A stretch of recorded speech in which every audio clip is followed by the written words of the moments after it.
What's up, everyone? Welcome to the Power Play with CJ. Well, it finally happened. The long-awaited Matt Duchene nightmare is over in Colorado, as Duchene has taken his talents east to Ottawa, where his first two games will be against, you guessed it, the Colorado Avalanche in Sweden. Always definitely interesting. It's like breaking up with somebody and then having to sit next to them at a dinner reservation back-to-back nights. Always fun. Not saying it actually has happened to me before. I was the one that got broken up with, though. Not a heartbreaker. Anyway, so Duchene is going to Ottawa. Kyle Turris is going to Nashville. And then Vlad Kamenev, Samuel Girard, Shane Bowers, Andrew Hammond, the Hamburglar, who apparently is still a thing. Remember that 2.5 years ago? And a 1 and a 3 from Ottawa and a 2 from Nashville going to Colorado. So this Colorado's, we'll start with Colorado's haul. Colorado got 3 good young players, one of whom has played 5 games on the show this season with the Nashville Predators, has 3 points in 5 games. It's looked alright, on a pretty veteran lad in blue line. Obviously, Girard, being 5'10", not exactly ideal size for an NHL defenseman, but, Ryan Ellis is not big either. Just throwing that out there. And we saw what Ellis did in last year's Stanley Cup final run for the Predators. Obviously, 2 different players, but, his vision, his shot, his ability to quarterback power play. I think he's going to be a really good NHLer. He'll step right in and play in Colorado right away. I'm sure Joe Sakic has already told him he's up for the season because Colorado's defense is that bad and needs all the help they can get. And I'm sure some asshole Avs fan is going to comment that he's too similar to Tyson Barrie. Well, kiss my ass. When you suck that bad, beggars can't be choosers. Kamenev, big center. I liked him going into that 2014 draft. Good second-round pick by Nashville. Played 2 games for the Predators last season. 8 points in 9 games for Milwaukee. Still only 21 years old. I think he's going to be a very good NHLer at the next level, and I think Colorado kind of gives him the opportunity to step into the lineup. Step in the lineup sooner than if he had stayed in the Predators organization, because there's obviously some more voids with the Avalanche than there is with the Predators.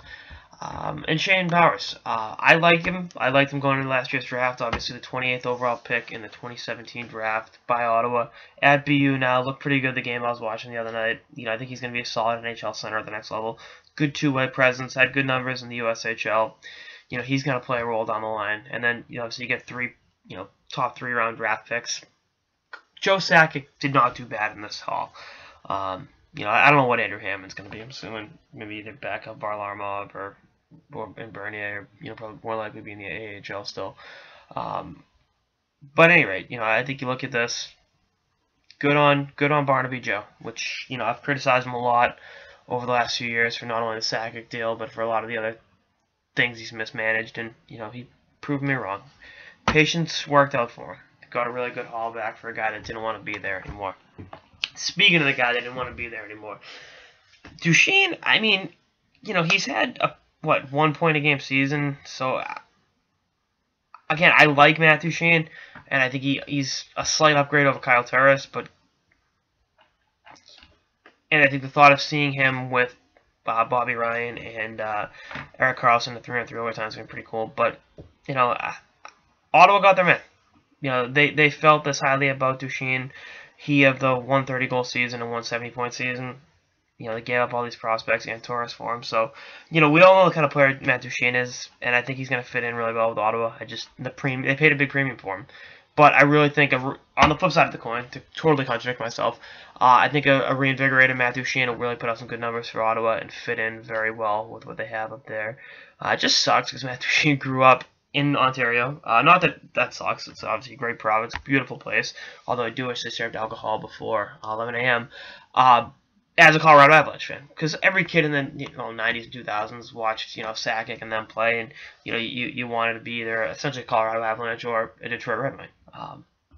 And he got to be a Colorado Avalanche, got to live out his childhood dream, and the team treated him like garbage and showed him the door. So it didn't necessarily expedite showing him the door. They made him sweat it out. So goes to show you kids, don't meet your heroes. But I think Duchene's going to be a good fit up there. I just think they gave up a lot for him. Finally, Kyle Turris.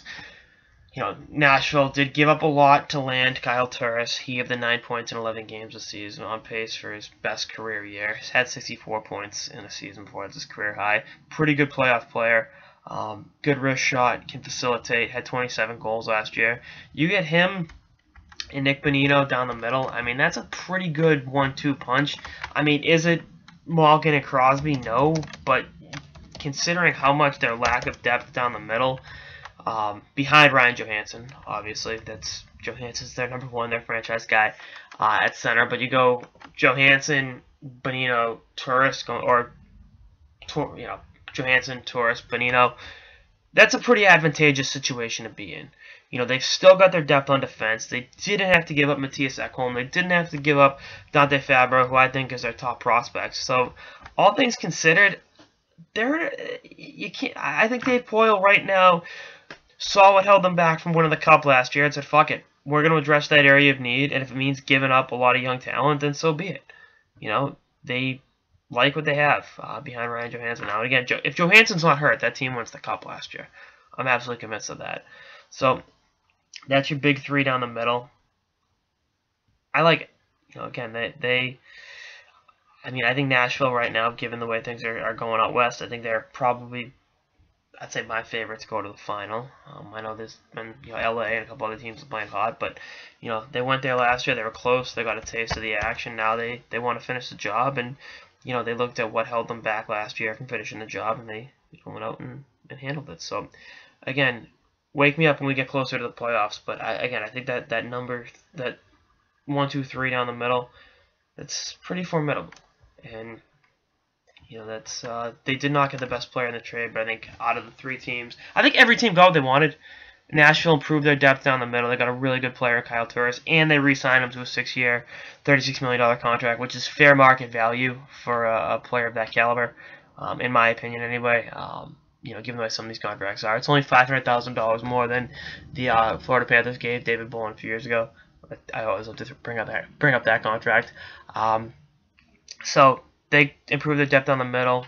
Ottawa got a guy they really like and think that can really help them. And Colorado not only ended the Duchene debacle, but added some really good young talent, some really good pieces to help them down the line. So good on Joe Sakic and everyone else involved in this for finally getting it done. I don't like the way that Colorado handled the very end of the trade, trading them 10 minutes into the first period. I thought maybe they should have potentially held them out, but then again, what do I know? Anyway, that's all I got. So to the power play with CJ. Stay tuned for more episodes throughout the season and beyond. Later, guys.